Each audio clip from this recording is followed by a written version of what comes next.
late last night, it came out that Representative Cori Bush had her car had been shot up by bullets. There were bullet holes in it, and this is not just alarming, and they don't know what was behind it, if it was targeted or if it wasn't.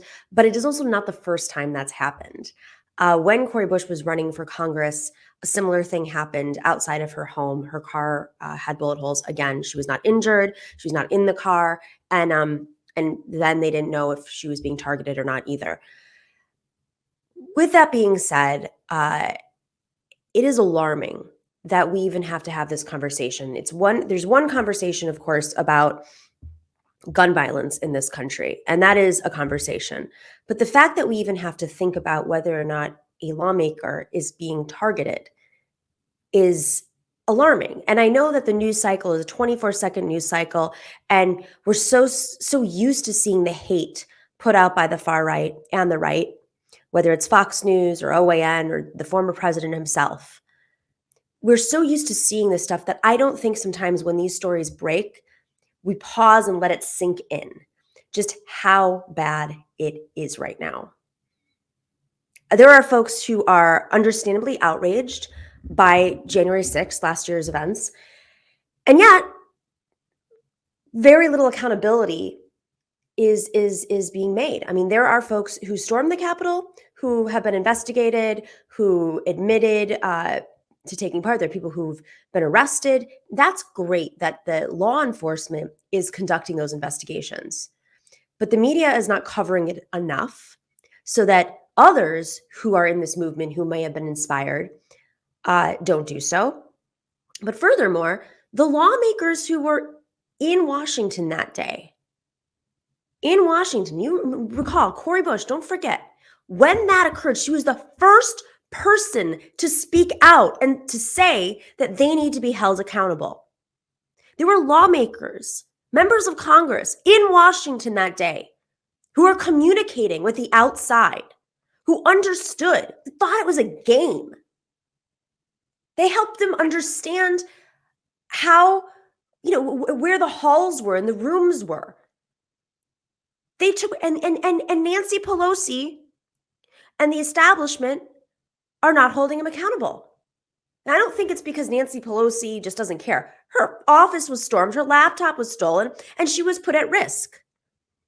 The former vice president, of course, they had a goal to hang him on the Capitol because these delusional, brainwashed people who've been preyed upon by the far right, the Steve Bannons of the world, the Alex Joneses of the world, the Donald Trumps of the world, the Roger Stones of the world, they think it's a game.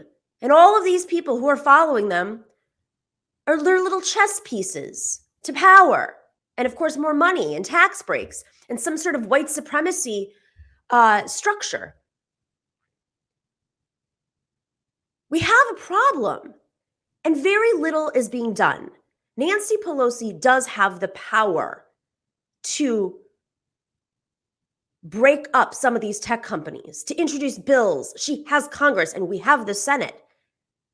How about instead of having hearings where, Facebook and Google and Twitter, Jack Dorsey and Mark Zuckerberg are appearing on Capitol Hill? You think that's going to do something? Their stock prices might go down a little bit that week, but it's just going to keep happening. And the right wing is going to continue to find ways to use the algorithm to their advantage. We know we have a YouTube show. I know what it was like a few years ago on YouTube on the left, and it was much more democratic. I know what it was like a few years ago on Twitter and on Facebook. I saw a friend of mine who's a Democratic leader, like more on the establishment side, posted something saying, I don't understand. I used to post things on Facebook 3 years ago, and they would get hundreds of likes and shares. I got 2 likes on it. So there's definitely it's not just a minor weight. It's not like, oh, they have 3 voices on, they give the leftists, opportunity to speak, but really the questions are framed for the right wing. No, this is not what it is.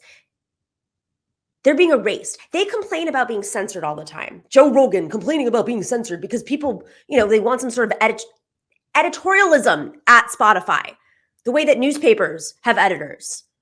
So you don't misrepresent things or have junk scientists and propagandists on and conspiracy theorists like Alex Jones. It's one thing, they want to, they keep saying that they're being censored, and that is projection, because what's actually happening is these tech companies are trying to eliminate any dissent. They're literally building a pipeline. They've built a pipeline into the far right.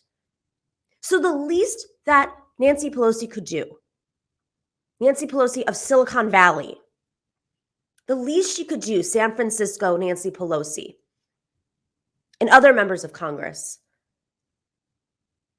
is build a plan, create a plan to break up these tech companies, to demand that their algorithms are transparent. I started with Cori Bush because she's receiving threats nonstop. Look at one of her tweets and just see the vitriol she gets, whether it's from bots or real people, or people who see the bots and think that they're part of some sort of community. Look at the responses she gets. She can't go anywhere without security, and they don't give her extra money for that security. It's part of that small little budget she gets as a junior member of Congress. Just think about that.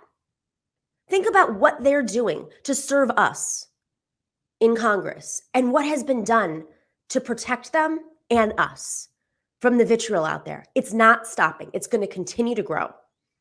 So we just wanted to send our support to Representative Bush and hope everything's safe. And we really hope that that they find out who is behind this. It is your support of this show makes this show happen. Shocker how that works. If you know, but a lot of news platforms, they depend on corporate money. That's why we cover this stuff. You can go to patreon.com/The Nomiki Show, and that is how we sustain ourselves. Patrons are our lifeblood. Other platforms are always shifting around their algorithms. It is our patrons who are consistent. You too can get some swag, and we're going to be doing some special events. Go to patreon.com/The Nomiki Show.